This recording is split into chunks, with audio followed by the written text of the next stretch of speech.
രവിചന്ദ്രൻ എന്നൊരു പരനാറി ഈ അടുത്തായി നടത്തിയ ഒരു പ്രഭാഷണം അല്ലെങ്കിൽ അയാളുടെ വാക്കുകൾ ഈ സെപ്റ്റിക് ടാങ്ക് പൊട്ടിയതുപോലെ പുറത്തു വരികയുണ്ടായി. അയാൾ പറഞ്ഞത് ദേ ഇങ്ങനെയാണ്, ഒന്ന് കേൾക്കാം. ഏതെങ്കിലും ഒരാളുടെ ഭാര്യ മുഹമ്മദിനെ ഇഷ്ടപ്പെട്ട് കഴിഞ്ഞാൽ പിന്നെ അത് മുഹമ്മദിന്റെ ആയി തീരണം എന്നുള്ള നിയമം പോലെ ഏതെങ്കിലും ഒരു ഭൂമി വഖഫിന്റെ ക്ലെയിം ആണെന്ന് വഖഫിന് തോന്നൽ അത് വഖഫിന്റേതാണ്. അതിനെ ചോദ്യം ചെയ്യാനോ അതിനെ വിശകലനം ചെയ്യാനോ എതിർ ഉത്തരവ് പുറപ്പെടുവിക്കാനോ സർക്കാരിനോ അല്ലെന്നുണ്ടെങ്കിൽ കോടതികൾക്കോ ഒന്നും അവകാശമില്ല.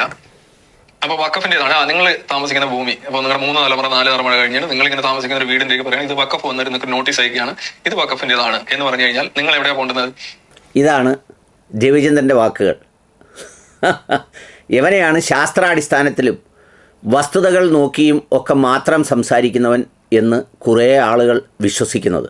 ഈ സെപ്റ്റിക് ടാങ്കാണ് ചുമന്നുകൊണ്ട് നടക്കുന്നത്. ഈ സെപ്റ്റിക് ടാങ്കിൻ്റെ ചിത്രം വെച്ചാണ് കേരളം മുഴുവൻ പടമൊട്ടിച്ച് വലിയ മഹാബുദ്ധിജീവികളായ കുറേ ആളുകൾ ഇയാളുടെ മുന്നിൽ പോയിരുന്ന് ഇത് കേൾക്കുന്നത്.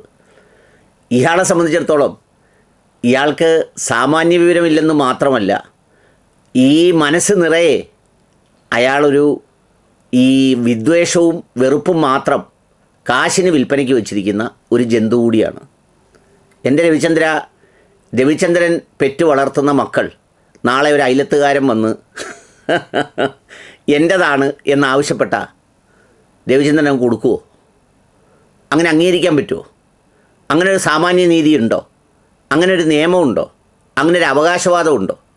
യഥാർത്ഥത്തിൽ രവിചന്ദ്രന് അങ്ങനെ തോന്നുന്നത് പുള്ളിയുടെ ഈ ജീവിതയാത്രയ്ക്കിടയിൽ എവിടെയൊക്കെയോ ജന്മത്തിലോ പിന്നീടോ ഒക്കെ ഇങ്ങനെയുള്ളത് സ്വയം സംഭവിക്കുകയും അനുഭവസ്ഥനാവുകയും അല്ലെങ്കിൽ ഏറ്റവും അടുപ്പമുള്ളവരിൽ ഇങ്ങനെ ഉണ്ടാവുകയും ചെയ്തതുകൊണ്ടല്ലാതെ വേറൊരാൾക്കും ഇങ്ങനെ പറയാൻ കഴിയില്ല.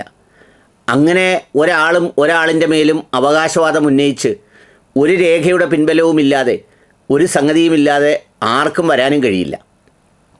എന്നാൽ വലിയ ബുദ്ധിജീവിയും വിവേകിയെന്നും അറിവുള്ളവനെന്നുമൊക്കെ പൊതുസമൂഹത്തെ തെറ്റിദ്ധരിപ്പിക്കുന്ന ഈ വിഡ്ഢിയുടെ വർത്തമാനം എത്രത്തോളം മ്ലേച്ഛമാണ്, എത്രത്തോളം അസത്യമാണ്, എത്രത്തോളം കളവാണ് എന്നുള്ളതാണ് ഇതിൽ നിന്ന് വെളിവാകുന്നത്.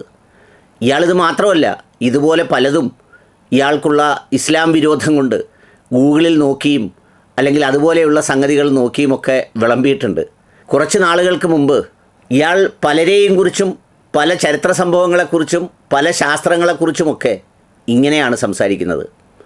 ബുദ്ധിജീവി പോയിട്ട് ഒരു 10 പൈസയുടെ ബുദ്ധിയില്ലെന്ന് മാത്രമല്ല, കടത്തിണ്ണയിൽ പോലും കയറിയിരുന്ന വിവരവുമില്ല. ഇങ്ങനെയും ഈ സമൂഹത്തിൽ ബുദ്ധിജീവിയാകാൻ കഴിയുമെന്നുള്ളതാണ് അതിൻ്റെ ഒരു മഹാദുരന്തം.